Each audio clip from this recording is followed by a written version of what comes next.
ఓ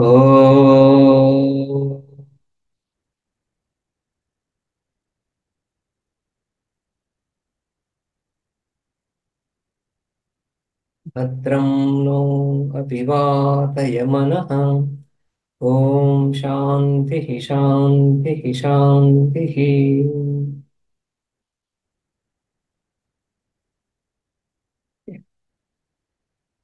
మనం ఇక్కడ 12వ ఖండం చూస్తున్నాం. ఈ ప్రథమాధ్యాయంలోనే 12వ ఖండం. ఇందులో బకోదాల్భ్య గ్లావో వా మైత్రేయ అని ఈ ఈ ఈ ఈ ఋషి ఇక్కడ బకహ అనే పేరు కలిగినటువంటి దల్బెస్ అపత్యం దాల్బెహ అని, గ్లావ అనే పేరు కలిగినటువంటి మిత్రాయాహ పత్యం మైత్రేయ అని. సో ఆ విధంగా ద్వైముష్యాయన అని చెప్పుకున్నాం. రెండు రెండు వంశాలకు, రెండు గోత్రాలకు సంబంధించినటువంటి ఆ ఋషి ఈ విధంగా శవ్వ ఉద్గీత, ఈ శవ్వ ఉద్గీత శునకాల చేత పాడబడుతున్నటువంటి ఉద్గీతను గురించి ఇక్కడ తెలియజేయబడుతా ఉంది. రైట్. శునకాల చేత పాడబడ్డటువంటి ఉద్గీత అంటే ఈ బకదాల్ ఈ బకదాల్భ్య, ఈ బక గ్లావ, ఈ ఋషిని ఉద్దేశిస్తూ, అంటే ఈ ఋషికి ఆ ఉద్గీతను పరిచయం చేయాలనేటువంటి చేస్తూ ఈ ఋషికి ఆ ఉద్గీత శునకాల ద్వారా పరిచయం అయింది. సో ఆ విధంగా శవ్వ ఉద్గీత, శునకాలకు సంబంధించినటువంటిది. శునకము శవ్వ అంటున్నప్పుడు శునకాలకు సంబంధించినటువంటి ఆ ఉద్గీత. సో ఆ ఉద్గీతనైనా దర్శించాడు ఇక్కడ. అందులో రెండవ మంత్రం చూస్తున్నాము. తస్మై శ్వేత ప్రాదుర్బభూవ తం అన్యే స్వాన్ ఉపసమేత్యోచుర్ అన్నం నో భగవాన్ ఆగాయతు అసనాయామా వా ఇతీం. సో ఈ విధంగా ఆ కుక్కలని ఒక చోట చేరి, ఒక వాటిలో పెద్దదైనటువంటి ఒక తెల్ల కుక్కని చేరి దాన్ని ఈ విధంగా అర్థిస్తున్నాయి. తస్మై తస్మై శ్వేత స్వాహ. తస్మై వాటిని ఉద్దేశించు, ఆ మిగిలిన కుక్కలు ఏవైతే ఉన్నాయో వాటిని ఉద్దేశించి ఈ తెల్లని కుక్క ఒకటి అక్కడ ప్రకటమైంది. రైట్. సో అప్పుడు తం అన్యేష్వాన ఉపసమేత్య, ఏత్య గత్వ, ఆ సునకాన్ని చేరి ఊచుహు ఈ విధంగా పలుకుతున్నాయి. హే భగవన్, నో అన్నం ఆగాయతు నహ అస్మాకం, మా గురించి ఈ కరువు దేశం. ఇంతకుముందు మంత్రంలో, ఇంతకుముందు ఉపాసన, ఇంతకుముందు ఖండంలో కూడా ఈ విధంగా కరువు గురించి మాట్లాడుకున్నాం. సో కరువు దేశంలో నుంచి వచ్చినటువంటి ఉషస్థ చాక్రాయణ ఋషి అన్నం గురించి అర్థిస్తూ ఆ విధంగా రాజు దగ్గరికి చేరి, అతనికి ఉద్గీత విద్య ఉంది కాబట్టి ఉద్గీత ఇత్యాది ఉద్గీత ఉపాసన ద్వారా ఆయన అన్నాన్ని సంపాదించాడు అని. ఆ విధంగా ఉద్గీత ద్వారా అన్న సంపాదన గురించి ఇక్కడ అన్నప్రాప్తి ఉద్గీత ఫలం అని చెప్పడానికి ఇక్కడ ఈ విధంగా ఇంకొక ఉపాసన. సో ఈ విధంగా ఈ సునకాలన్నీ కూడా నహ అస్మాకం, హే భగవన్ ఆగాయతు, మీరు నీవు ఆ ఉద్గీతను పాడి మాకు అన్నాన్ని ప్రసాదించు. అసనాయామహ, వయం అసనాయామహ. రైట్. ఈ అన్నాన్ని తినాలనేటువంటి కోరికతో ఉన్న వాళ్ళం మేము. అసనాయామహ ఇది. దీనికి అవతరణికలు చూసాము. స్వాధ్యాయన తోషిత దేవతా ఋషిర్వా స్వరూపం గృహీత్వా అని అవతరణిక. ఈ విధంగా ఈ బకదాల్బిడు ఈ బకదాల్బిడు ఏకాంత ప్రదేశానికి చేరుకున్నాడు. ఏ ఉద్దేశంతో? స్వాధ్యాయం చేయాలనేసి. స్వాధ్యాయ అధ్యేతవ్య ఒక విధి చూసాము. తర్వాత స్వాధ్యాయ ప్రవచనాభ్యాం మా ప్రమదితవ్యం అని ఇంకొక విధి. స్వాధ్యాయ అధ్యేతవ్య అనేది గురు సన్నిధిలో చేసేటువంటిది ప్రధాన విధి, అన్ని విధులకి మూలభూతమైనటువంటి విధిగా చెప్పుకున్నాం. ఇక ఆ నేర్చుకున్న విషయాన్ని నేర్చుకొని మర్చిపోరాదు కాబట్టి స్వాధ్యాయ ప్రవచనాభ్యాం మా ప్రమదితవ్యం, నిరంతరం స్వాధ్యాయం చేయాలి అని ఆ విధంగా ఒక ఏకాంత దేశంలో స్వాధ్యాయాన్ని చేయదలిచి ఈ ఈ ఈ బకదాల్బిడ్ ఎవరైతే అక్కడ చేరుకున్నాడో ఆయన అధ్యయనాన్ని గుర్తించి సంతోషించినటువంటి కొందరు దేవతలు లేదా ఋషులు ఈ విధంగా శునక రూపాన్ని ధరించి ఆయనను అనుగ్రహిస్తున్నారు. స్వరూపం గృహీత్వా, శునక రూపాన్ని ధరించి ఈయనకి ఉద్గీతను ఈ విధంగా పరిచయం చేస్తున్నారు. లేదంటే శునకాలు మాట్లాడుకోవడం ఏంటి? శునకాలు మానవ భాషలో మాట్లాడడం ఏంటి? ఆ భాష ఈయనకు తెలియడం ఏంటి? ఇవన్నీ విడ్డూరంగా ఉంటున్నాయి. కాబట్టి ఆ విధంగా స్వాధ్యాయన తోషిత దేవత ఋషిర్వా, దేవతలో ఋషులో స్వరూపం గృహీత్వా అని. అందులో శ్వాసేత, అందులో ఆ పదం కూడా చూస్తే తస్మై శ్వాసేత శ్వేత ప్రాదుర్బభూవ, అక్కడ ప్రకటమైంది శ్వాశ్వేత. స్వ అంటే కుక్క, కుక్క శ్వేత తెల్లనిది, ఆ తెల్ల కుక్క అక్కడ ప్రకటమయ్యింది. ప్రకటమవ్వడం ఎక్కడి నుంచో వచ్చిందని చెప్పాలి కానీ సామాన్య శునకం అయితే ప్రాదుర్బభువ ఎలా కుదురుతుంది? అందుకని స్వాధ్యాయేన తోషితా దేవతా ఋషిర్వా అని చెప్పుకోవడం. భాష్యంలో శ్వాసే శ్వాశ్వేత సన్ తస్మై ఋషయే తదనుగ్రహార్థం ప్రాదుర్బభూవ, ప్రాదుశ్చకార, ప్రాదుర్బభూవ, బభూవ చకార. సో ప్రాదుర్బభువ అక్కడ ప్రకటమవుతున్నారు. ఎవరు? తస్మై, ఈ దాల్బిడిని ఉద్దేశిస్తూ, ఈ గ్లావ దాల్బిడిని ఉద్దేశిస్తూ ఆ ఋషులు తస్మై ఋషయే, ఈ ఋషిని ఉద్దేశించి తన అనుగ్రహార్థం, అతను అనుగ్రహించాలని శ్వేత సన్, ఆ తెల్లని కుక్కగా అయ్యి ఆ దేవతలు ఋషులు ఇక్కడ ప్రకటమయ్యారు. తం అన్యే శుక్లం శ్వానం తం అన్యే శుక్లం శ్వానం క్షుల్లకాః శ్వానః ఉపసమేత్య ఊచుః ఉక్తవంతః. సో ఆ విధంగా తం శుక్లం శ్వానం, ఆ తెల్లని కుక్కని అన్యేహే క్షుల్లకాః శ్వానః, అన్యే మిగిలినటువంటి కుక్కలు, అవి మిగిలిన కుక్కలకి విశేషణము క్షుల్లకాః. క్షుల్లకాః అంటే క్షుద్రాః. ఈ తెల్ల కుక్క వాటి యొక్క నాయకుడులాగా, మిగిలినవన్నీ కూడా అనుసరిస్తూ క్షుద్రాః. ఆ చిన్న చిన్న కుక్కలు ఏవైతే ఉన్నాయో అవన్నీ కూడా ఉపసమేత్య, ఈ తెల్లని కుక్కను చేరి ఊచుః ఉక్తవంతః, ఏమని? అన్నం నః అస్మభ్యం భగవాన్ ఆగాయతు, ఆగానేన నిష్పాదయతు ఇత్యర్థః. ఈ విధంగా అన్నం ఆగాయతు అస్మభ్యం, మా గురించి అన్నాన్ని గానం చేయి, ఉద్గానం చేయి. అన్నాన్ని గానం చేయి అంటే గానం ద్వారా ఈ ఉద్గీతను పాడుతూ అన్నాన్ని మాకు సంపాదించు. నిష్పాదయతు ఇది రైట్. ఇదే విధంగా ఇక్కడ ముఖ్యం ప్రాణం వాగాదయోవా. ఈ విధంగా ఈ క్షుల్లకాహ అన్యే క్షుల్లకాహ శ్వానః శుక్లం శ్వానం ఊచుః అనుంది కదా. ఇదే విషయాన్ని వాగాదయో ముఖ్య ప్రాణం ఊచుః అని కూడా చెప్పుకోవచ్చు.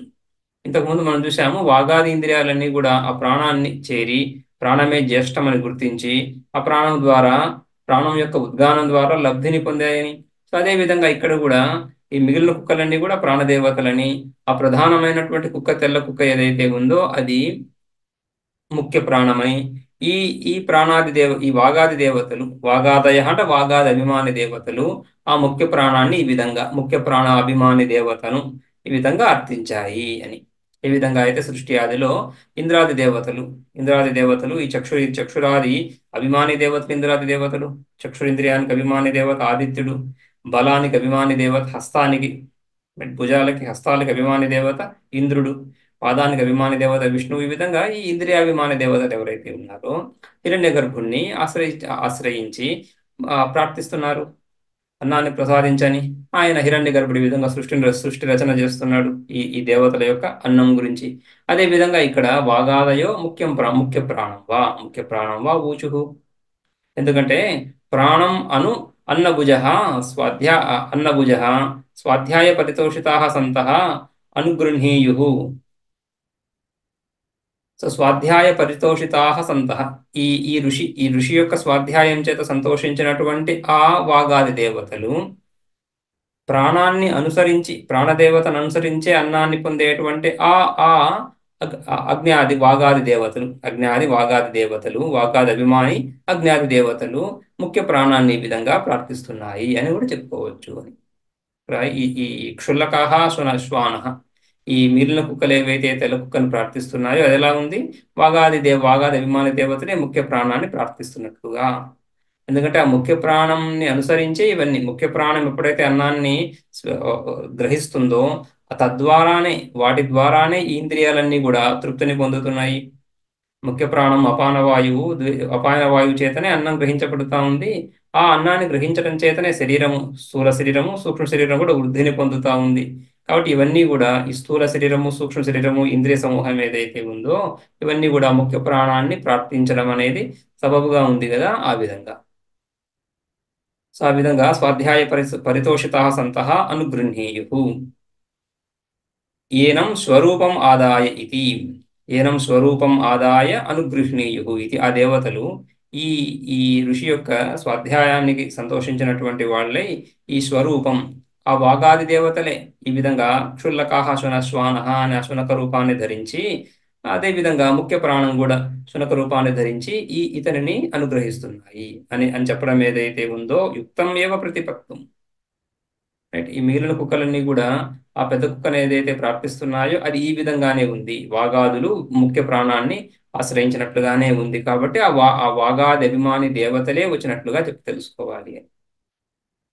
అసనాయామ వై బుభుక్షి అసనాయామ వై మంత్రంలో ఉంది.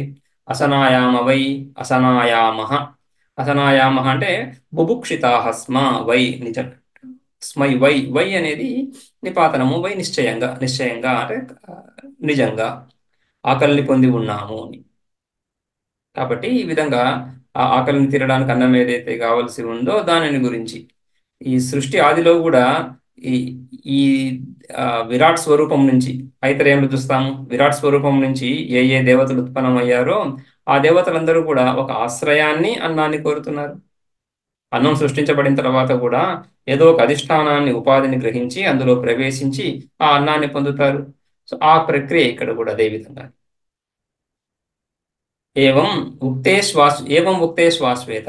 ఈ విధంగా పలకబడినటువంటి, ప్రార్థించబడినటువంటి ఆ తెల్ల కుక్క ఏమంటా ఉంది? తాన్ హోవాచ ఇహైవ మా ప్రాతర్ ఉపసమీయాత ఇతి తద్ద బకోదాల్బెగ్లావో వా మైత్రేయ ప్రతిపాలయాన్ చకారాం తాన్ ఉవాచ. ఆ శ్వేత శునః శ్వేత స్వః. ఆ తెల్లని కుక్క ఇతర కుక్కలను ఉద్దేశిస్తే ఈ విధంగా చెప్తా ఉంది. ఇహైవ ఈ ప్రదేశంలోనే ప్రాతర్ ఉపసమీయాత ప్రాతకాలే ఉపసమీయాత ఉపసర్గ సముపసర్గ ఇయాత యాక్చువల్గా ఇయాత అది ఇన్గత ధాతువు కదా, ఇక్కడికి మళ్ళీ పొద్దున రండి అని. ప్రాతర్ ఉపసమీయాత ఇది ఉవాచ. ఇదంతా కూడా ఈ బకదాల్బుడు గ్లావోవా మైత్రేయ ఈయన వింటున్నాడు. వింటూ ప్రతిపాలయాన్ చకార. ఈయన కూడా అదే విధంగా ఆ ఆజ్ఞ యద్యపి మిగిలిన కుక్కలకే, కానీ ఇది ఇతనిని అనుగ్రహించడానికి అవన్నీ ఆ విధంగా ఆ ఋషిలో దేవతలు ఆ విధంగా వచ్చారు. అదే విషయాన్ని తెలుసుకొని ఈ బకదాల్భ్య గ్లావ మైత్రేయ కూడా ప్రతిపాలయాన్ చకార. ఆయన కూడా అక్కడే వేచి ఉంటున్నాడు. తెల్లవారుజామున వీళ్ళొచ్చి ఉద్గానాన్ని చేస్తారు. ఆ ఉద్గానం నేను కూడా విని తెలుసుకుంటాను అని. కాబట్టి ఆయన స్వాధ్యాయానికి ఫలంగా ఉద్గాన ఉపదేశం జరుగుతూ ఉంది ఆయనకి. ఉద్గీతోపాసన యొక్క ఉపదేశం జరుగుతూ ఉంది. శవ్వ ఉద్గీత అని. ఈ ఉద్గీతకి శవ్వ ఉద్గీత అని పేరు. ఉవాచ తాన్ క్షుల్లకాన్ శునః. ఆ విధంగా శ్వేత శ్వః తెల్ల కుక్క మిగిలిన కుక్కలకి ఈ విధంగా చెప్తా ఉంది. ఇహ ఏవ అస్మిన్ ఏవ దేశే. ఇక్కడే, కానీ సమయం మాత్రం రేపొద్దున. ఇహ ఏవ దేశే అంటే మాం ప్రాతకాలే ఉపసమీయాత. రేపు పొద్దున నన్ను చేరండి, పొద్దున ఇక్కడే ఉంటాను, నన్ను చేరండి. ఇది దైర్ఘ్యం ఛాందసం సమీయాత ఇది ప్రమాదపాఠోవా. సమీయాత ఉపసమీయాతలో ఉపసర్గ, సం కూడా ఉపసర్గ.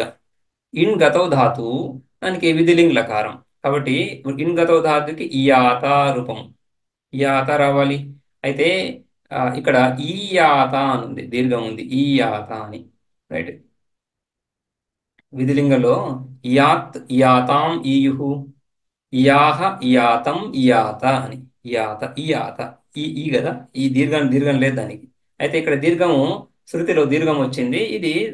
ఇది ఆర్ష ప్రయోగంగా తీసుకోవచ్చు, లేదా ప్రమాద పాఠోవ. ఈ గ్రంథాన్ని ఎవరైతే ఆ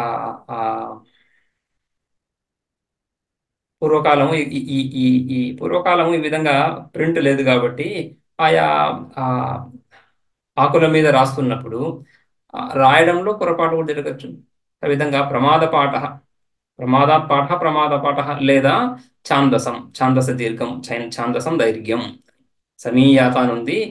పాణిని వ్యాకరణ శాస్త్రం అనుసరించి సమీయాత అని ఉండాలి. ఇయాత ఇంకతో ధాతు కాబట్టి ఇయాత ఉండాలి. మీరు ఇయాత అంటే మీరు రండి, రేపు పొద్దున ఇదే దేశానికి రండి నా దగ్గరికి అని. ప్రాతకాలకరణం తత్కాలే ఏవ కర్తవ్యార్థం. ప్రాతకాలకరణం రేపు పొద్దున రండి అని చెప్పడం ఎందుకు, ఇప్పుడే చేయొచ్చు కదా. అంటే ప్రాతకాలకరణం, ఆ ఉద్గానం ఏదైతే ఉందో తెల్లవారుజామున చేయాల్సినటువంటిది ఆ కాలంలోనే చేయాలి. ఏ కాలంలో చేయాల్సినటువంటి పని ఆ కాలంలోనే చేయాలి. కాబట్టి తత్కాలే ఏవ కర్తవ్యార్థం. శృతి ఆ విధంగా చూపిస్తా ఉంది. ఈ ఈ ఈ విధమైన వాక్యాల ద్వారా మనకు ఆయా జ్ఞానాలు కలుగుతూ ఉంటాయి. ఈ ఉద్గీత ఎప్పుడు చేయాలి అనేది తెలుస్తా ఉంది అక్కడ. రైట్. తత్కాలేవ కర్తవ్యార్థం. అన్నదస్య వా సవితుః అపరాహ్నే అనాభిముఖ్యాత్, లేదా సవితుః, ఈ సవితృదేవత, ఆ సూర్యదేవత, ఆదిత్య దేవత ఎవరైతే అన్నదస్య, అన్నదస్య అన్నాన్ని ఆ పెంపొందించేటువంటి వాడు, అన్నాన్ని కలిగించేటువంటి ఆ దేవత, ఆ దేవత అపరాహ్నే మధ్యాహ్న కాలంలో, మధ్యాహ్న కాలం తర్వాత ఆయన తూర్పు దిశగానే ఈ ఉపాసనలు చేస్తారు. కర్మలు ఉపాసనని తూర్పు దిశగా కూర్చొని చేస్తున్నప్పుడు సూర్యుడు అభిముఖంగా ఉండడు అపరాహ్న వేళలో. అందుకని మళ్ళీ మరుసటి రోజు ప్రాతకాలంలో రమ్మని చెప్పడం. తత్ తత్ర ఏవ బకోదాల్భ్య గ్లావో వా మైత్రేయ ఋషి ప్రతిపాలయాంచకార. తత్ అంటే ఇక్కడ తత్ర అనేసి. ఆ, తద్ధ బకోదాల్భ్య ప్రతిపాలయాంచకార అని కదా. తత్ర అంటే అదే ప్రదేశంలో. మళ్ళీ ఇంకెక్కడికో వెళ్ళాల్సింది లేదు, ఆయన అక్కడే ఉండి స్వాధ్యాయం చేసుకుంటున్నాడు. కాబట్టి అక్కడే తత్ర ఏవ ఆ శ్వేత శునకము మిగిలిన శునకాలు ఏవైతే దర్శనమిచ్చాయో ఆ ప్రదేశంలోనే ఈ ఋషి ప్రతిపాలయాంచకార, ప్రతీక్షణం కృతవాన్ ఇత్యర్థ. వేచి ఉన్నాడు, మరుసటి రోజు గురించి వేచి ఉంటున్నాడు. తేహ తేహ యథైవేహ భవిష్పవమానేన స్తోష్యమానాः సగం రబ్ధాः సర్వం సర్ప సగం రబ్ధాः సర్పంతి ఇత్యేవం ఆసస్రుపుస్ తేహ సముపవిశ్య హిం చక్రుః. తేహ ఆ విధంగా తెల్లవారుజామున ఆ మిగిలిన కుక్కలన్నీ ఈ తెల్ల కుక్క దగ్గరకు వచ్చిన తర్వాత యథా ఇహ ఏవ యథా ఏవ ఇహ యథా ఇహ ఇక్కడ ఈ లోకంలో సామాన్యంగా బహిష్పవమానేన స్తోష్యమానాః. బహిష్పవమానమని సామమంత్రం, బహిష్పవిమాన స్తోత్రం. ఆ బహిష్పవమాన స్తోత్రాన్ని ఋత్వికులు పఠిస్తారు. పఠిస్తున్నప్పుడు వాళ్ళు ఏ విధంగా అయితే క్రమంగా ఒక క్రమంగా తిరుగుతూ ఒకరి ఆ పంచ యొక్క వస్త్రాన్ని, అంగవస్త్రాన్ని పట్టుకొని, ఎదుట ఉన్న ఋత్విక యొక్క అంగవస్త్రాన్ని వెనకాల ఉన్న ఋత్వికి పట్టుకొని అలా ఒక క్రమంగా తిరుగుతూ ఈ భవిష్పవమాన స్తోత్రాన్ని స్తుతిస్తున్నారు. అదేవిధంగా భవిష్పవమానేన స్తోష్యమాణాః సగం రబ్ధాః సర్పంతి. సగం రబ్ధాః, అగం పక్కన తీసేస్తే సంరబ్ధాః. సంరబ్ధాః సర్పంతి సర్పంతి గచ్చంతి. ఏ విధంగా అయితే వాళ్ళు తిరుగుతూ ఉంటారో సర్పంతి ఇది. ఏవం అదే విధంగా ఆసస్రుపుః, ఆసస్రుపుస్, ఆసస్రుపుః ఎవరు?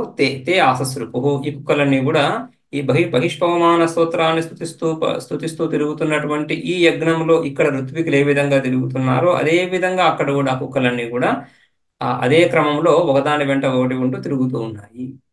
ఆ తర్వాత తేహ సముపవిశ్య హిం చక్రుః. ఆ తర్వాత ఆ తిరగడం అయిన తర్వాత అంటే బహిష్పవమాన స్తోత్రాన్ని చేశాయి అని చేసిన తర్వాత సముపవిశ్య కూర్చొని హిం చక్రుః హింకారం చేస్తున్నాయి. ఇది ఉద్గీత కర్మ. ఉద్గీత కర్మ ఆ విధంగా అవన్నీ ఆ కుక్కలన్నీ చేస్తున్నాయి. భాష్యంలో ते स्वानः तत्र एव आगम्य ऋषेः समक्षं यथा एव ह्यः कर्मणि बहिष्पवमानेन स्तोत्रेण स्तोष्यमानाः उद्गात्रिपुरुषाः संरब्धाः संलग्नाः అన్యోన్యం ఏవం ఈ విధంగా తే స్వానః ఆ కుక్కలన్నీ కూడా అక్కడే ఆ ఋషేహ సమక్షం ఏవ ఆగమ్య, ఆ ఋషి అక్కడే ఎదురు చూస్తున్నాడు. అదే ప్రదేశానికి అవన్నీ చేరుకొని ఇహ కర్మణి యథ ఇక్కడ ఈ లోకంలో ఈ కర్మలు సామాన్యంగా యజ్ఞయాగాదుల్లో ఏవైతే బహిష్పవమాన స్తోత్రేణ స్తోష్యమానాః, బహిష్పవమాన స్తోత్రంని స్తుతిస్తున్నటువంటి ఎవరు? ఉద్గాత్రి పురుషాః. ఉద్గాత్రి పురుషాః ఉద్గాత ఇత్యాదులు. ఉద్గాత సామవేద ఋత్విక్ అని చెప్పుకుంటాము. ఉద్గాత, ప్రతిహర్త, ప్రస్తోత, సుబ్రహ్మణ్య, ఈ నలుగురు ఋత్వికులు కూడా వీళ్ళు ఉద్గాత్రి పురుషాహ అని. ఉద్గాతకు సంబంధించినటువంటి, ఉద్గాత అంటేనే సామవేదం యొక్క మంత్రాలను జపించేటువంటి ఋత్విక్కులు వీళ్ళు. సో వీళ్ళలో ఉద్గాత ప్రధాన ఋత్విక్, మిగిలిన ఋత్విక్కులు. అదేవిధంగా ఋగ్వేద ఋత్విక్కులు కూడా, ఋగ్వేదానికి సంబంధించినటువంటి హోత, ఆ, హోత, పోత ఇత్యాది ఋత్విక్కులు, వీళ్ళందరూ కూడా ఇక్కడ ఆ, నలు ఈ మూడు వేదాలకు సంబంధించినటువంటి మూడు ఋత్విక్కులు బ్రహ్మ అని, మొత్తం నలుగురు ఋత్విక్కులు. ఈ విధంగా యాగంలో ప్రధానంగా ఉన్నటువంటి ఋత్విక్కులు వీళ్ళు నలుగురు. హోత ఋగ్వేదానికి సంబంధించినటువంటి వాడు, ఉద్గాత సామవేదానికి సంబంధించినటువంటి ఋత్విక్, అధ్వర్యు యజుర్వేదానికి సంబంధించినటువంటి ఋత్విక్, ఇంకా బ్రహ్మ. ఈ బ్రహ్మ అనే ఋత్విక్ ఈ మూడు వేదాల యొక్క వ్యవహారాన్ని తెలుసుకున్నటువంటి వాడు, కేవలము మిగిలిన ముగ్గురు ఋత్వికులను పర్యవేక్షిస్తున్నటువంటి వాడు, అది కూడా మౌనంగా, ఎటువంటి అనుజ్ఞ, ఎటువంటి సంభాషణ లేకుండా కేవలం మౌనంగా వాళ్ళని పర్యవేక్షిస్తున్నటువంటి వాడు బ్రహ్మ. వీళ్ళు నలుగురు ప్రధాన ఋత్వికులు. వీళ్ళకు మళ్ళీ ముగ్గురు ముగ్గురు పురుషులు, ముగ్గురు ముగ్గురు ఋత్వికులు మళ్ళీ. అంటే ఉద్గాతకి ఏ విధంగా అయితే మనం చూసాం ఇంతకుముందు, ప్రతిహర్త, ప్రస్తోత, సుబ్రహ్మణ్య. ప్రతిహర్త ప్రస్తోతం చూసాము, ప్రస్తావము, ప్రతిహారం అని వాటిని పాడేవాడని. అదేవిధంగా సుబ్రహ్మణ్యానికి ఒక ఋత్విక్. అదేవిధంగా మిగిలిన ఋత్విక్కులు కూడా ముగ్గురు ముగ్గురు ఋత్విక్కులు, మొత్తం 16 ఋత్విక్కులు. సో వీళ్ళందరూ కూడా ఈ విధంగా ఒక క్రమంగా తిరుగుతూ ఈ పవమాన సూత్రాన్ని ఏ విధంగా అయితే పఠిస్తున్నారో అదే విధంగా, రైట్. బహిష్పవమానేన స్తోత్రేణ స్తోష్యమానాః ఉద్గాత్రిపురుషాः సంరబ్ధాः. సంరబ్ధాः అంటే సంలగ్నాः. రలయోరభేదः. రకారానికి లకారానికి అభేదాన్ని చెప్పుకుంటూ సంరబ్ధ అంటే సంలగ్న. సంలగ్నం అంటే చక్కగా ఒకరినొకరు పట్టుకున్నటువంటి వాళ్ళే, ఒక సంబంధం ఏర్పడుతూ ఉంది.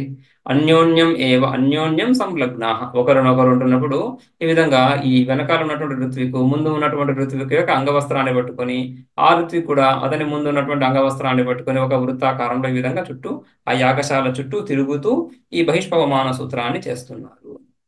అదే విధంగా అదే క్రమంలో ఏవం ముఖేన అన్యోన్యస్య పుచ్చం గృహీత్వా అససృపు అసృప్తవంతః. ఇవి అసృప్తవంతః పరిభ్రమణం కృతవంతః ఇత్యర్థః. ఈ విధంగా కుక్కలు కూడా ఒకదాని తోకని ఇంకొకటి నోటితో పట్టుకొని, అన్యోన్యస్య పుచ్చం, ఒకదాని తోకని ఇంకొకటి నోటితో పట్టుకొని, ఆ కుక్క యొక్క తోక ఇంకొక కుక్క, ఆ విధంగా ఒక వృత్తం లాగా, వృత్తము చతురస్రము అన్ని కలిపి ఆ విధంగా తిరుగుతూ ఉన్నాయి. అససృపు అంటే అసృప్తవంతః, పరిభ్రమణం, ఆ భ్రమణం. వీళ్ళు యాగశాల చుట్టూ పరిభ్రమణం, ఆ యాగకుండం చుట్టూ ఏ విధంగా అయితే పరిభ్రమణం చేస్తున్నారో అదే విధంగా కుక్కలు కూడా పరిభ్రమణం చేశాయి ఇత్యర్థః. తే ఏవం సంసృప్య సముపవిశ్య ఉపవిష్టాః సంతో హించక్రుః హింకారం కృతవంతః. తే శ్వానః. ఆ కుక్కలన్నీ కూడా ఈ విధంగా సంసృప్య అంటే సృప్తవంతః సన్, ఈ విధంగా పరిభ్రమణం చేసినటువంటివై, సముపవిశ్య తర్వాత, ఈ సంసృప్య అంటే సంసృపణం చేసిన తర్వాత, సముపవిశ్య కూర్చొని, ఉపవిష్టాః సంతః కూర్చొని, హించక్రుః అంటే హింకారం కృతవంతః. హింకారం కూడా అవయవాలు ఒక భాగం. ప్రస్తావ, ఆ ఈ ఉద్గీత, ప్రస్తావ, ప్రతిహార, హింకార, నిధన, ఇవన్నీ కూడా 5 భాగాలు. ఆ విధంగా అహింకారం అనే భాగాన్ని పాడుతున్నాయి ఇవి. హింకారం కృతవంతః. ఏంటా హింకారం? ఈ 5వ మంత్రంలో అహింకారం. ఇక్కడ ఈ సంఖ్య ఒకటి మనకి 3 అనే సంఖ్య కనిపిస్తా ఉంది. ఏ అక్షరాల తర్వాత అయితే 3 సంఖ్య, అన్ని ఈ 3 3 2 ఈ సంఖ్యలు ఏవైతే వస్తున్నాయో ఇవి అచ్చుల తర్వాతనే వస్తాయి, హల్లుల తర్వాత రావు. 3 అంటున్నప్పుడు 3 మాత్రలు, త్రిమాత్రా కాలంతో వాటిని ఉచ్చరించాలి అని మనము హ్రస్వము, దీర్ఘము, ప్లుతము చెప్పుకుంటాము. హ్రస్వం అంటే ఏకమాత్రా కాలంలో ఉచ్చరించేటువంటిది. ఆ వర్ణము హ్రస్వము, ఏకమాత్రా కాలంలో ఉచ్చారణ చేయాలి. ఆ దీర్ఘము ద్విమాత్రా కాలంలో ఉచ్చారణ చేయాలి. అంటే హ్రస్వాన్ని ఉచ్చరించే సమయం ఏదైతే ఉందో దానికి రెట్టింపు సమయంలో ఆకారాన్ని, దీర్ఘాన్ని ఉచ్చరించాలి. అదేవిధంగా ప్లుతము వచ్చినప్పటికీ 3 లేక ఇంకా ఎక్కువ, 3 లేక అధిక మాత్రల్లో ఉచ్చరించేటువంటి వర్ణాన్ని ప్లుతం అని చెప్పుకుంటాం. ఇక్కడ ఓ తర్వాత 3, మదా ఆ తర్వాత 3, ఈ విధంగా 3 సంఖ్య ఏదైతే ఉందో వాటన్నిటిని త్రిమాత్రా కాలంలో ఉచ్చారణ చేయాలనేసి. ఆ తర్వాత సవిత, ఇహ అక్కడ రెండు సంఖ్య ఏదైతే ఉందో ద్విమాత్రాకారంలో వాటిని దీర్ఘాక్షరంలాగా ఉచ్చారణ చేయాలి. ఓం అదాము పిబాము దేవో వరుణ ప్రజాపతి సవితాన్నమిహాహరత్ అన్నపతేన్నమిహాహరా హరోమితి. ఈ విధంగా ఇది హింకారము. ఈ విధంగా హింకార మంత్రాన్ని హింకారాన్ని జపిస్తున్నాయి. ఇందులో మంత్రము ఓం అదామోం. ఈ మంత్రానికి అర్థం భాష్యంలో చూద్దాం. ఓం ఓ తర్వాత 3 సంఖ్యను పక్కన పెడితే ఓం ఓంకారం. ఓంకారంలో ఓ తర్వాత ఈ అనుస్వారం వస్తా ఉంది. అనుస్వారాన్ని 3 మాత్రలు జపించలేం కదా. ఈ హ్రస్వ దీర్ఘ ప్లుత అనేవైతే అంటున్నామో ఇవి అచ్చులకు మాత్రమే వర్తిస్తాయి. అచ్చులకు మాత్రమే. ఆ ఈ ఊరి రి ఏ ఓ ఐ ఔ ఇవి 9 అచ్చులు సంస్కృతంలో. ఈ అచ్చులకు మాత్రమే హ్రస్వ దీర్ఘ ప్లుతాలు. ఈ హల్లులు ఏవైతే వస్తున్నాయో కాన్సనెంట్స్, ఈ హల్లులు ఏవైతే వస్తున్నాయో ఎక్కడి నుంచి హా నుంచి హయవర ల న్యమ గణన జభై ఘడదశ్ జబగడద ఖప చటత చటత కపై శసస హ ఇవన్నీ కూడా ఈ హల్లులకి హ్రస్వ దీర్ఘ పృతాలనే భేదం ఉండదు. అదేవిధంగా అనుస్వార విసర్గలన్నీ కూడా అవి స్వతంత్రాలుగానే కావు, అచ్చుల తర్వాత వచ్చేటువంటివి. కాబట్టి దీర్ఘాలు కృతాలన్నీ కూడా అచ్చులకే. అందుకని ఓం ఓం తర్వాత ఆ తర్వాత అదామా అనే పదం. ఓం అదామా. సో అదామాలో దాకు ప్లుతం చేసేశారు. అదామ. ఆ విధంగా భాష్యంలో ఆ పదాలు స్పష్టంగా తెలుస్తున్నాయి. ఓం అదామోం పిబామోం దేవో ద్యోతనాత్ వరుణో వర్షణాత్ జగతః ప్రజాపతి జగతః వర్షణాత్ జగతః ప్రజాపతి పాలనాత్ ప్రజానాం సవితా ప్రసవితృత్వాత్ సర్వస్య ఆదిత్యః ఉచ్యతే ఏతై పర్యాయై అని ఈ విధంగా స్తుతిస్తున్నాయి ఈ ఈ శబ్దాలని. ఓం అని ఓంకారం పరమాత్మ స్వరూపము. తర్వాత అదామా. అదామా అంటే తినుచున్నాము, తినదముగాక. అదామా. ఓం పిబామా, తాగుచున్నాము, తాగెదముగాక. అంటే మీరు ఆ దేవతలు ఈ సామగానం తర్వాత ఉద్గానం తర్వాత అన్నాన్ని ఏదైతే ప్రసాదిస్తున్నారో దాన్ని తింటాము, దాన్ని తాగుతాము అని. ఓం అదామా ఓం పిబామా అంతటా ఓం వస్తా ఉంది. ఓం అదామా మళ్ళీ ఓం పిబామా ఓం దేవ వరుణ ప్రజాపతి సవిత అని కదా. ఇవన్నీ ఈ ఈ ఈ ఆయా దేవతలను స్తుతిస్తున్నారు ఇక్కడ. సో ఓం అదామ ఓంకారం ఓకే, ఓంకారం పరమాత్మ వాచకం. అదామ తినదము, పిబామ తాగెదము. దేవ దేవ అంటే ద్యోతనాత్ దేవ. దేవ ద్యోతనాత్ ప్రకాశక స్వరూపము. ప్రకాశక స్వరూపము చైతన్య స్వరూపాన్ని ఈ విధంగా ప్రార్థించడం. వరుణ వరుణ దేవత. వర్షణాత్ వరుణ వర్షాన్ని కలిగిస్తాడు కాబట్టి వరుణ అని. ఆ తర్వాత ప్రజాపతి. ప్రజాపతి వర్షణాత్ జగత. జగత్తంతటికి కూడా వర్షాన్ని ఇస్తున్నాడు కాబట్టి జగత వర్షణాత్ వరుణ. వరుణ దేవత యొక్క వరుణ దేవతనే పర్జన్య దేవత అని, జల అధిష్టాన దేవత, జలాలకన్నట్టు సముద్ర అధిష్టాన దేవత అని ఈ విధంగా. ఎందుకని జగత వర్షణాత్. ఆ వర్షణము ఈ వర్షము కురవడం అనేటువంటి ఈ సామర్థ్యం, శక్తి జగత్తులో ఏదైతే కనిపిస్తుందో ఆ శక్తికి వరుణ దేవత అని. సో వర్షణాత్ జగత లేదా ఆ పర్జన్యము వర్షము యొక్క అభిమాని దేవత. జగత్ మనకు ఈ పర్వత, నదీ నద, ఈ వృక్ష ఇత్యాదులన్నీ ఏవైతే కనిపిస్తున్నాయో, వృక్షాలను పక్కన పెట్టిన పర్వతాలు, నదీ నదాలు ఇవన్నీ కనిపిస్తున్నాయో ఇవన్నీ జడాలుగానే కనిపిస్తాయి. మనం రోజు ఉపయోగించేటువంటి వస్తువులు ఏవైతే ఉన్నాయో అన్ని జడంగానే కనిపిస్తాయి. కానీ ఈ సంపూర్ణ జగత్తంతా కూడా ఆ చైతన్య స్వరూపము నిండి నిబిడీకృతమై ఉంది, సర్వత్రా వ్యాపించి ఉంది అని చూస్తున్నప్పుడు ఈ సకల విషయాలలో కూడా ఆ చైతన్యం ఉంటూ ఆయా శక్తులు ప్రకటమవుతున్నప్పుడు, వర్షము ఒక శక్తి, ఆ వర్షం మీద ప్రాణులన్నీ ఆధారపడి ఉంటున్నాయి. సో అటువంటి వర్షంలో ఆ చైతన్యం అనేది సర్వత్రా వ్యాపించినటువంటి ఆ చైతన్యము ఉపకార రూపకంగా మనకు ఉపకారాన్ని కలిగిస్తూ తెలుస్తా ఉంది. కాబట్టి అక్కడ ఒక వర్ష అభిమాని దేవత పర్జన్యుడు. అదేవిధంగా ఆదిత్యుడు, ఆదిత్య మండలం మనం ఆకాశంలో చూసినప్పుడు ఈ సోలార్ ఆర్బ్, ఆ గోళం ఏదైతే ఉందో ఆదిత్యుడు, సూర్యగోళం ఏదైతే ఉందో జడంగానే కనిపిస్తుంది, జడంగానే తెలుస్తా ఉంది. కానీ అది ఒక శక్తిగా తెలుస్తా ఉంది, ప్రకాశనాన్ని కలిగిస్తా ఉంది, ఈ ప్రాణులందరికీ ఉపకారకంగా ఉంది. జగత్తంతా చైతన్యం వ్యాపించి ఉండి ఆదిత్య మండలంలో లేకుండా ఎలా ఉంటుంది? అదే చైతన్యం ఆదిత్య మండలంలో కూడా వ్యాపించి ఆ ఆ చైతన్యం ద్వారా ఆ ఆదిత్యుడు ప్రాణహిత కార్యాన్ని చేస్తున్నాడు. ప్రాణులందరికీ హిత కార్యాన్ని చేస్తున్నాడు కాబట్టి, హితమైనటువంటి కార్యాన్ని చేస్తున్నాడు కాబట్టి అక్కడ ఆ పరమాత్మను మనం ఉపాసిస్తాము. ఆదిత్య మండలస్థ అభిమాని దేవత ఆదిత్యుడు.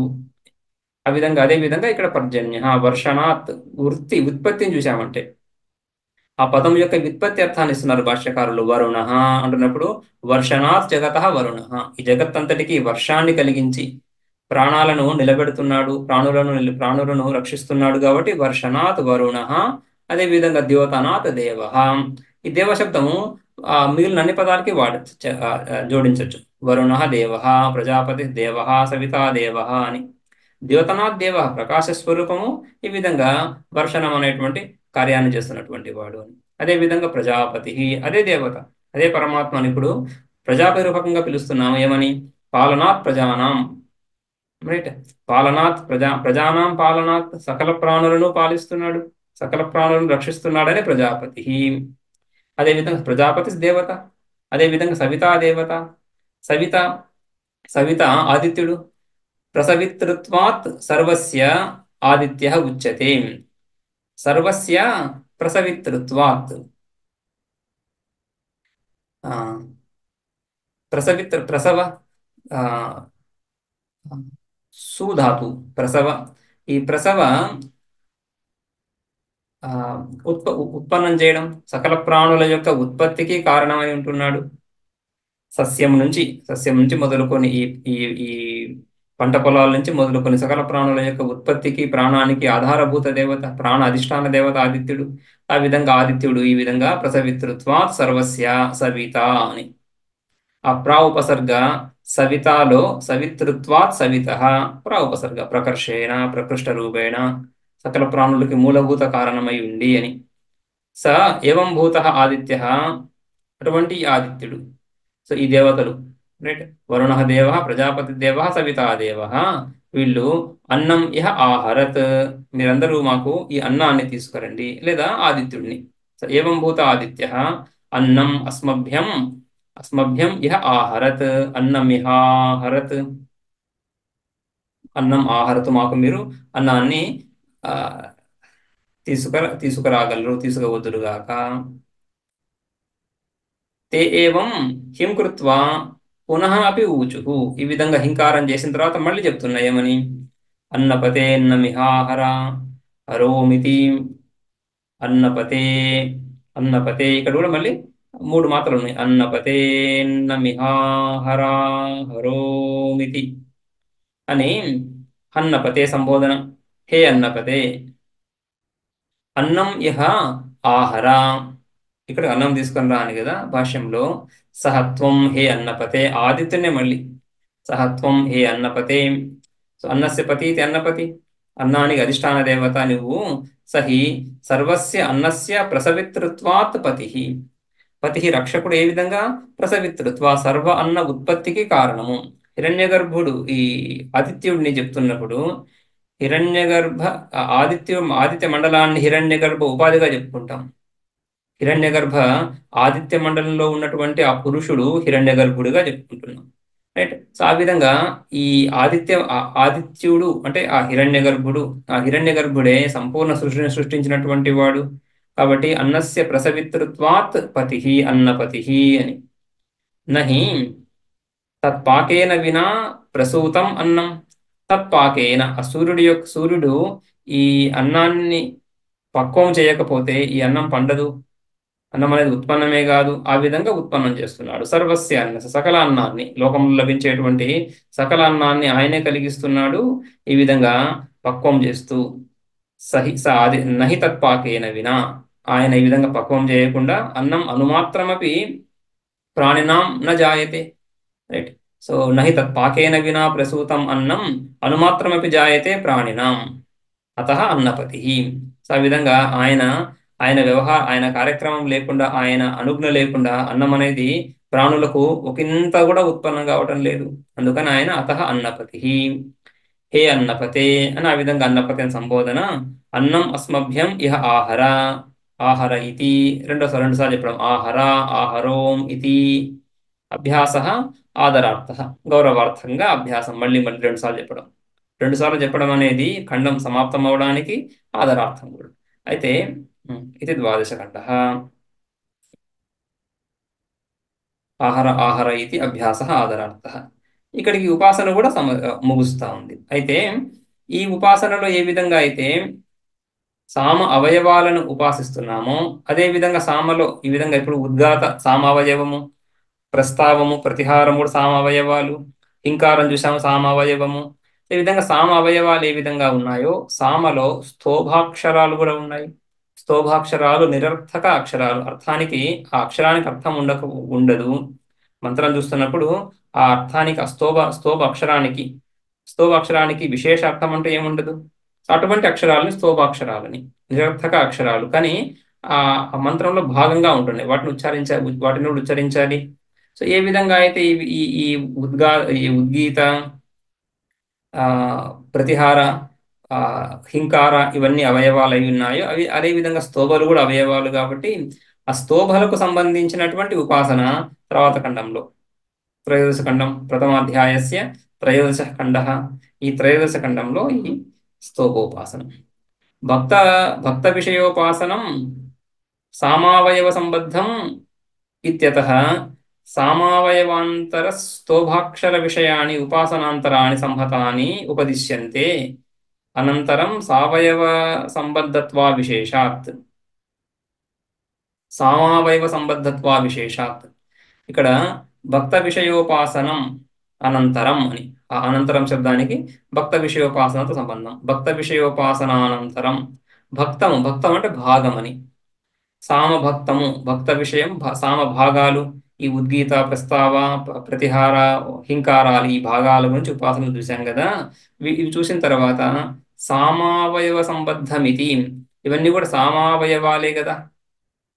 ఈ సామ ఈ ఉద్గీత ఇత్యాదులన్నీ కూడా సామావయవాలు అని. అదే విధంగా సామావయవాలు ఇంకొన్ని సామావయవాలు ఉన్నాయి. వాటిని కూడా ఈ సందర్భంలో ఉపాసన చెప్పొచ్చు, సందర్భం ఏర్పడింది కాబట్టి. ఇది అతః సామావయవాంతర స్తోభాక్షర విషయాన్ని, సామం యొక్క అవయవాంతరాలు, ఇంకొన్ని అవయవాలు ఈ విధంగా కాకుండా, ఉద్గీతాదులుగా కాకుండా స్తోభాక్షరాలు కూడా సామావయవాలు ఉన్నాయి. వాటికి సంబంధించినటువంటి స్తోభాక్షర విషయాన్ని ఉపాసనాంతరాన్ని, ఇంకొక ఉపాసన స్తోభాక్షరాలను ఉద్దేశిస్తూ సంహతాని అంటున్నప్పుడు ఈ స్తోభాక్షరాలు ఒక్కొక్క అక్షరానికి వేరువేరుగా ఉపాసన కాకుండా సంహతాని అన్ని స్తోభాక్షరాలను తీసుకొని ఇక్కడ ఉపాసన ఉపదేశించబడుతా ఉంది. ఉపదిశ్యంతే అనంతరం, దేని తర్వాత సామావయవ భక్త విషయోపాసనానంతరం, ఈ భక్త విషయ ఉపాసన చెప్పిన తర్వాత ఈ విధంగా స్తోభాక్షర ఉపాసన చెప్పబడుతా ఉంది. ఎందుకని? సామావయవ సంబద్ధత్వా విశేషాత్. రెండు కూడా స్తోభాక్షరాలు కూడా సామావయవాలే, ఈ ఉద్గీత ఇత్యాదులు కూడా సామావయవాలే. ఒక రకమైనటువంటి సామావయవాలు ఉపాసన చెప్పిన తర్వాత ఇంకొక రకమైనటువంటి సామావయవాలు ఉన్నాయి కాబట్టి వాటి ఉపాసన కూడా దీని పక్కన చేరడం సరిగా ఉంటుంది. విశేషం భేదమేం లేదు. రెండు సామావయవాలే, సామ అవయవాలు అవ్వడంలో ఎటువంటి విశేషము లేదు. అందుకని ఆ ఉపాసన తర్వాత ఈ ఉపాసన ఇక్కడ చెప్పబడతా ఉంది 13వ ఖండంలో. అయం వావలోకో హావుకారో వాయుర్వాహ ఇకారస్ చంద్రమా అధకారః ఆత్మేహకారో అగ్నిరీకారః అని. అయం వావలోక హావుకార. ఇక్కడ స్తోభాక్షరాలు హావుకారము, కారశబ్దము, కార అనేది ప్రత్యయము, కార ప్రత్యయము. అకారము, ఇకారము, ఉకారము ఈ విధంగా చెప్పుకుంటాం కదా. అకారం అంటే ఆ అనే అక్షరం, కార ప్రత్యయం స్వార్థంలో వస్తుంది. ఆ విధంగా హావుకార అంటే హావు. మనం తైత్తిరీయంలో చూస్తాము హావు హావు హావు, రైట్. అహమన్నం అహమన్నం అహమన్నం అంటూ అక్కడ ఆ హావు అనేది స్తోభాక్షరం, దానికి అర్థం లేదు. కానీ హావు అనేది సామగానంలో భాగంగా వస్తా ఉంది, అర్థం లేదు దానికి. ఆ విధంగా అక్కడ హావు శబ్దానికి శబ్దము ఏమవుతోంది? అయం వావలోక, ఈ లోకమే, ఈ లోకం పృథివీలోకం, ఈ పృథివీలోకమే హావుకారము అని ఉపాసించాలి. ఆ సామ అవయవమైనటువంటి హావుకారం ఏదైతే ఉందో అందులో పృథివీ దృష్టితో వాయుర్ హాయికార, వాయువేంటి? వాయువు హాయికార, హావు హాయి, హాయి అనేది స్తోభం. సో హాయికారము ఎవరు? వాయువు. చంద్రమా అథకార, అథ, అథ సామాన్యంగా లోకంలో మనకు అథ వస్తున్నప్పుడు అథకు అర్థం చెప్పుకుంటాం, అథ అంటే అనంతరం, ఆ విధంగా. ఇక్కడ అథ స్తోభాక్షరం, స్తోభం కాబట్టి దానికి అనంతరం ఇత్యాది అర్థాలు లేవు, రైట్? అందుకని ఇది స్తోభం అవుతాం. చంద్రమా అథకార, ఆత్మా, ఆ, ఆత్మా ఇహకార, ఆత్మ, ఆత్మ కార్యక్రమ సంఘాతం, ఈ స్థూల సూక్ష్మ శరీరాలు ఉపాధులు, ఇవి ఇవే ఇహకారం. అంటే ఇప్పుడు ఏమవుతోంది? హావుకారంలో పృథివీ బుద్ధి, హాయికారంలో వాయు బుద్ధి, అథకారంలో అథ అనే స్తోభలో చంద్రమా బుద్ధి, హాయి హాయికారంలో ఆత్మ అనే బుద్ధి,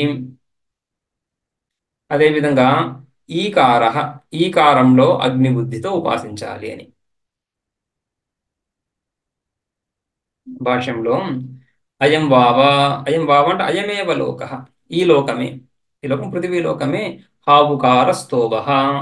ఈ ఈ లోకాన్ని హావుకారం అని చెప్పడంలో ఆ, ఏదైనా యుక్తి ఉందా అని ఉపాసిస్తున్నప్పుడు సామాన్యంగా శృతి ఉపదేశిస్తుంది కాబట్టి హావుకారం పృథివీని ఉపాసించాలని చెప్తా ఉంది. కర్మ ఉపాసనలు ఆ విధంగానే ఉంటాయి.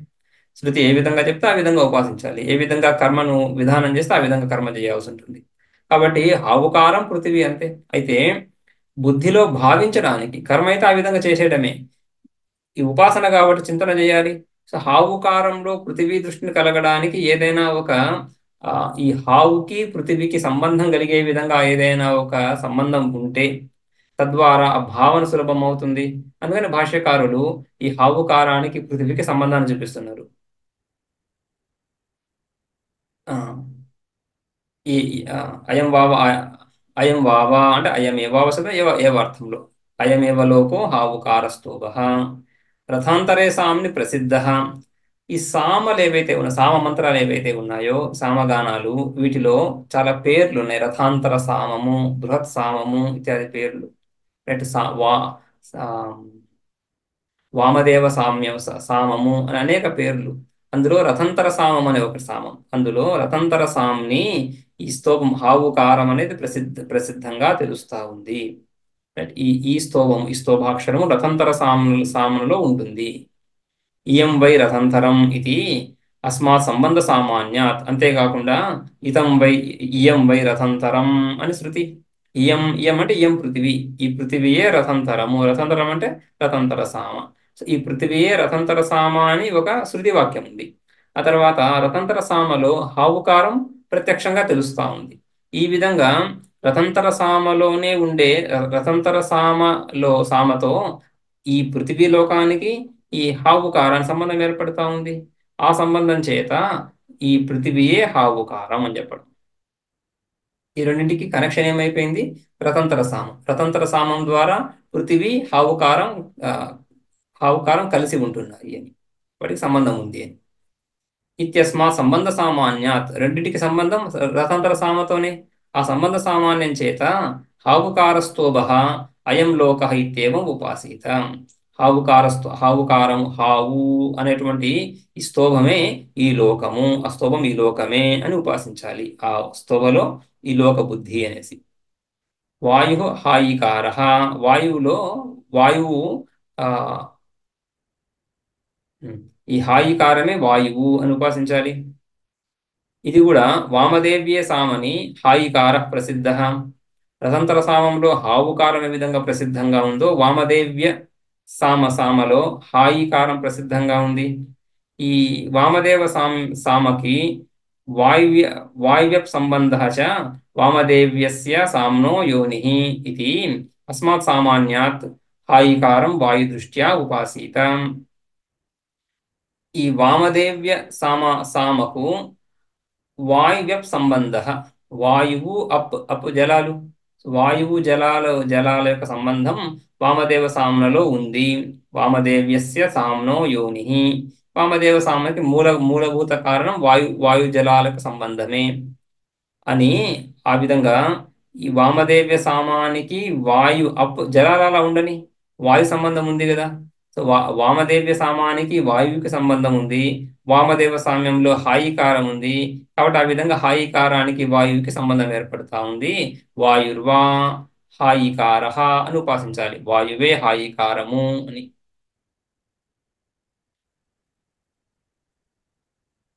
చంద్రమాహ అతకార. చంద్రుడు ఈ విధంగా అతకారము. ఇక్కడ సంబంధం ఏముంది? చంద్ర దృష్ట్యా అతకారం ఉపాసీత. ఈ అతకారాన్ని చంద్రబుద్ధితో, చంద్రుడే అతకారము అనేటువంటి బుద్ధితో, చంద్ర దృష్ట్యా చంద్రుడి బుద్ధిని భావించాలి అతకారంలో. ఉపాసీత. అయితే అన్నేహి ఇదం స్థితం. అన్నాత్మా చంద్ర. ఈ అథకారం, ఈ అథ శబ్దం, అథలో అథ శబ్దంలో అన్నేహి ఇదం స్థితం.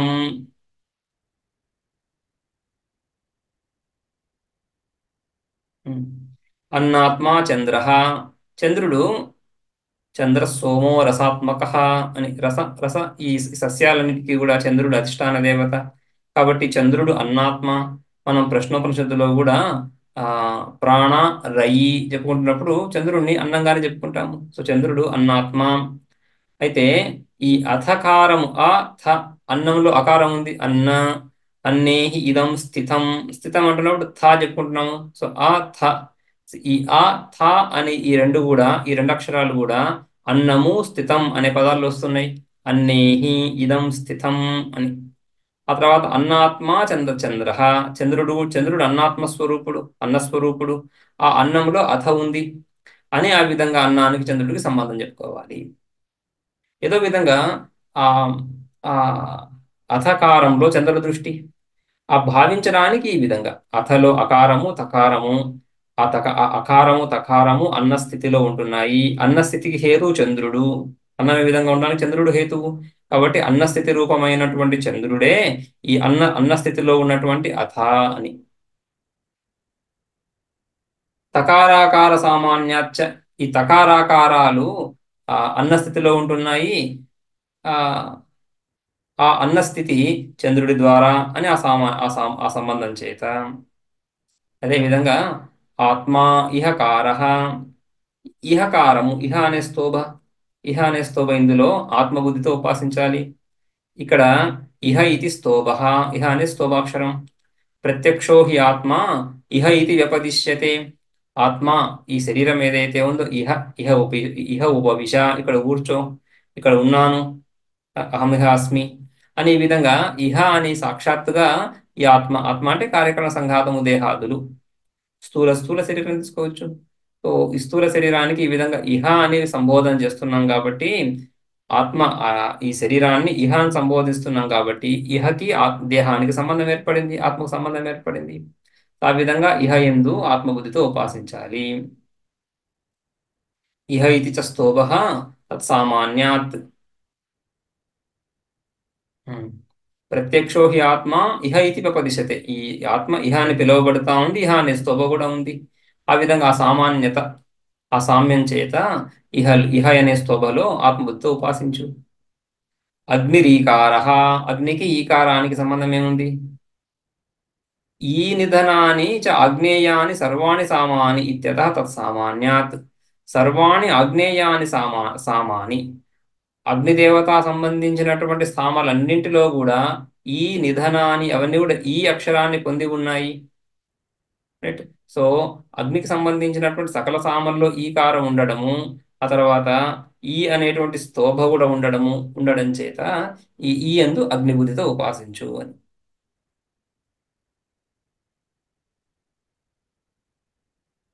అదేవిధంగా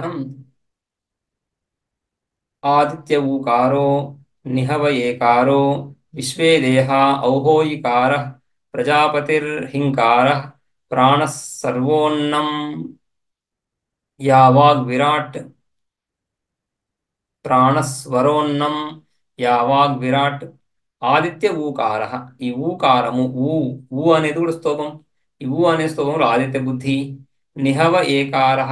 ఏ ఏ అక్షరం ఏ స్తోభాక్షరం ఎందు నిహవ. నిహవ ఆహ్వానమని భాషను చూస్తాము, ఆ బుద్ధి. అదేవిధంగా ఔహోయికార. ఔహోయి. ఔహోయి అనే ఒక స్తోభ. ఆ ఔహోయి స్తోభలో దేవాహ అని విశ్వదేవతల బుద్ధి. హింకారం ఇంతకు చూసాము. ప్రజాపతి హింకార.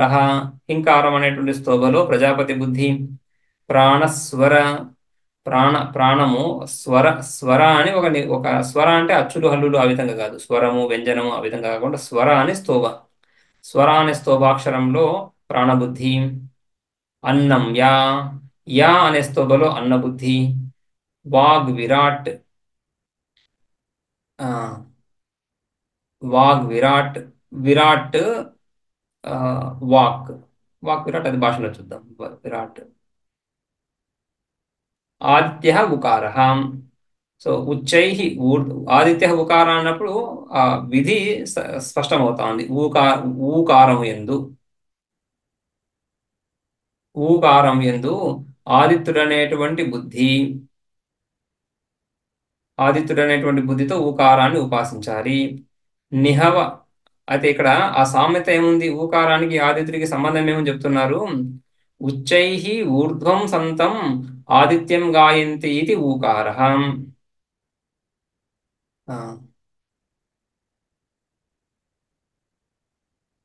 ఊర్ధ్వం సంతం ఆదిత్యం.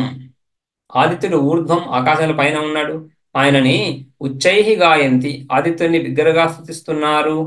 ఆ బిగ్గరగా స్తుతించడానికి ఊ అని సంబంధం. ఊ అని దీర్ఘం ఉంది కదా, ఆ విధంగా ఊ ఇది గాయంతి ఆదిత్యం గాయంతి ఇది ఊకారశ్చ అయం స్తోభః. అచ్చా. ఉచ్చైః ఊర్ధ్వం. ఉచ్చైః. ఉచ్చై సూర్యుడు ఎక్కడున్నాడు, ఆకాశంలో. ఊర్ధ్వం పైన ఉన్నాడు. సో పైన ఉండడం, ఆ పైన చెప్తున్నప్పుడు ఊర్ధ్వం అంటున్నాం కదా, ఆ ఊర్ధ్వంలో ఊకారం ఉంది. ఊర్ధ్వంలో ఉండే ఊకారము, ఆ తర్వాత ఊకారం అనేది ఒక స్తోభ కూడా ఉంది. సో ఆదిత్యుడు ఎక్కడ ఉంటున్నాడు, ఊర్ధ్వం. రైట్. సో ఆదిత్యుడిని ఉచ్చై గాయంతి. ఉచ్చై గాయంతి గాయంతితో సంబంధం. ఆదిత్యుడికి ఊర్ధ్వం సంతం అని, ఊర్ధ్వం సంతం ఆదిత్యం ఉచ్చై గాయంతి అని. ఆ విధంగా ఆ, ఊర్ధ్వం సంతం ఆదిత్యం, ఆదిత్యుడికి ఊర్ధ్వానికి సంబంధం ఉంది కదా. ఆ ఊర్ధ్వంలో ఊకారం ఉంది, ఆ ఊకారం స్తోభ. ఊకారం స్తోభ అయ్యింది కాబట్టి ఊకారం ఎందు ఆదిత్యుడు అనేటువంటి బుద్ధితో కీర్తించు, బుద్ధితో ఉపాసించు అని. ఆ విధంగా ఆ ఊకారానికి ఆదిత్యుడికి ఊర్ధ్వ శబ్దం ద్వారా సంబంధం. ఊర్ధ్వలో ఊకారం తద్వారా సంబంధం. ఆదిత్య దైవత్యై సామ్ని స్తోభ ఊ ఇది ఆదిత్యే ఊకార. ఆదిత్య దైవత్యే సామ్ని, ఆదిత్యుడికి సంబంధించినటువంటి సామ ఏదైతే ఉందో అందులో ఊ అనే స్తోభ. రైట్. ఇది ఆదిత్యే ఊకార. ఈ ఊకారము ఆదిత్య దృష్టితో ఉపాసించు, ఆదిత్యుడే ఊకారం అయి ఉన్నాడు.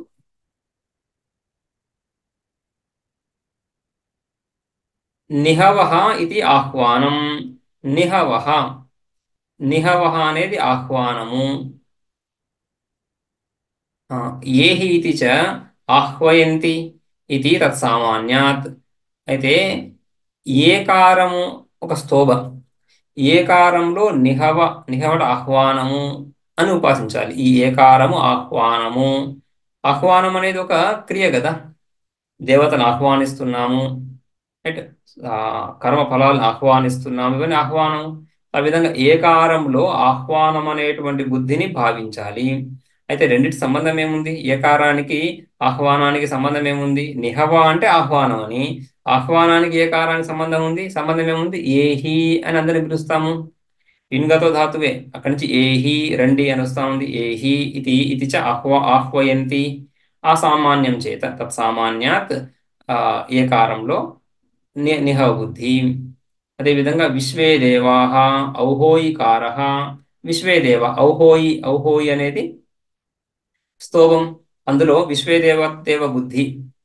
వైశ్వదేవ్యే సామ్ని స్తోభస్య దర్శనాత్. వైశ్వదేవ్య సామంలో, రైట్, సామంలో ఔహోయి అని కనిపిస్తా ఉంది. సో ఆ విధంగా వైశ్వదేవ్య సామంలో ఔహోయి అని కనిపించడం చేత ఔహోయి ఆ స్తోభలో విశ్వదేవాహ అని బుద్ధి ఉపాసించడం.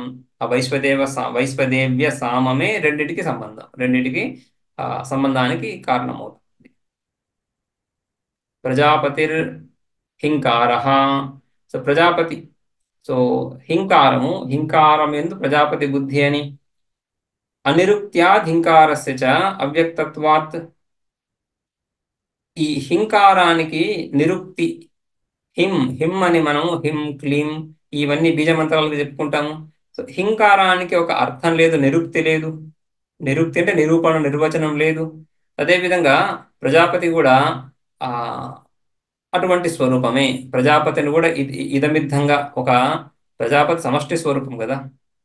వెష్టిలో అయితే విభాగాలు ఉంటున్నాయి, చైత్రుడు, మైత్రుడు, దేవదత్తుడు, హిమాలయాలు, వింధ్య, ఒకదానికంటే ఒకటి వేరుగా చెప్పుకుంటున్నాం. ప్రజాపతికి ఆ విధంగా ఇదమిద్ధంగా చెప్పడం లేదు. సమస్య అన్ని కలబోసినటువంటి స్వరూపము, అవ్యక్త స్వరూపం.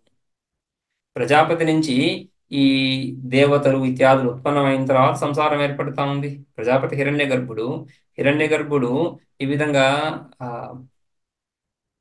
ప్రాణాది ఇంద్రియాదులను సృష్టించి వాటికి అన్నించి వీటికి మళ్ళీ ఉపాధులను కల్పించి అందులో ఆయన ప్రవేశిస్తాడు. తత్సృష్ట్వా తదేవానుప్రావిశతని ప్రవేశించిన తర్వాత ఇదంతా అభివ్యక్తమైపోయి జగత్తంతా వ్యవహారం నడుస్తూ ఉంది.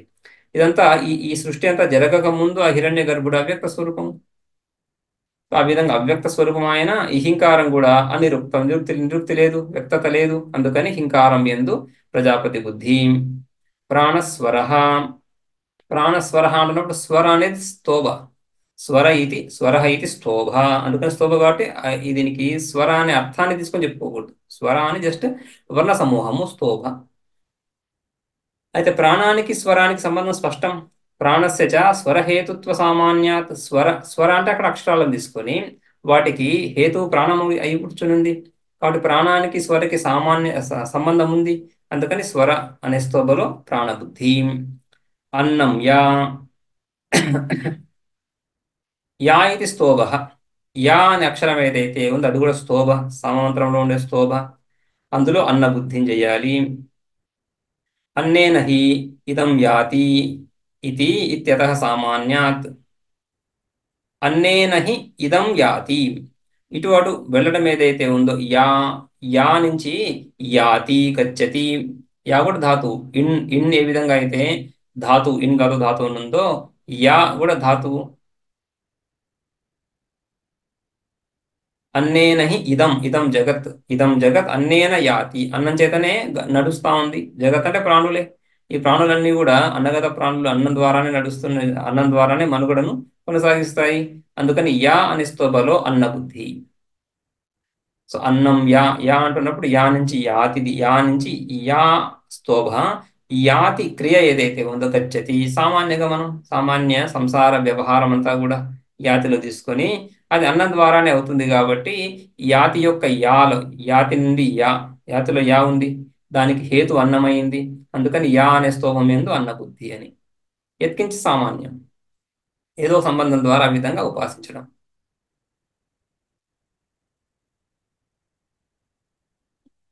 వాగ్ ఇది స్తోభో విరాట్ అన్నం దేవతా విశేషో వా. రైట్, వాగ్ విరాట్ అని ఉంది కదా. ఇక్కడ వాక్ అంటున్నప్పుడు కూడా మళ్ళీ వాక్కులు పలుకులు అని అర్థం కాకుండా స్తోభాక్షరం వాక్ కూడా స్తోభ. వాక్ ఇది స్తోభ. స్తోభ అంటే నిరర్థక పద అనేసి. నిరర్థక శబ్ద స్వరూపము. పదం కూడా చెప్పడానికి వీల్లేదు, నిరర్థక శబ్ద స్వరూపము అది. దాంట్లో విరాట్ బుద్ధి. విరాట్ అంటే ఏంటి? విరాట్ అన్నం లేదా విరాట్ దేవత. ప్రథమ శరీరి అని చెప్పుకుంటాం. విరాట్ సమష్టి స్థూల శరీర అభిమాని విరాట్. ఆ విరాట్ బుద్ధి వాక్కు యందు. వైరాజే సామ్ని స్తోభ దర్శనాత్. వైరాజసామలో ఈ వాక్ అనేటువంటి స్తోభ కనిపించడం చేత వాక్కులో విరాట్ బుద్ధి అని. ఈ విధంగా రెండు స్తోభలు చూసాం. విరాట్ అనే వైరాజసామలో వాక్ ఉండడం చేత వాక్కులో విరాట్ బుద్ధి. అగ్ని సంబంధించినటువంటి సామలన్నింటిలో ఈకారం ఉండడం చేత ఈకారంలో అగ్ని బుద్ధి. అదేవిధంగా వైశ్వదేవ్య సామ్నిలో ఔహోయి ఉండడం చేత ఔహోయిలో విశ్వదేవ బుద్ధి అని. ఆయా పర్టికులర్ సామలలో ఆయా స్తోభలు కనిపించడం చేత ఆయా స్తోభలలో ఆ దేవత బుద్ధి.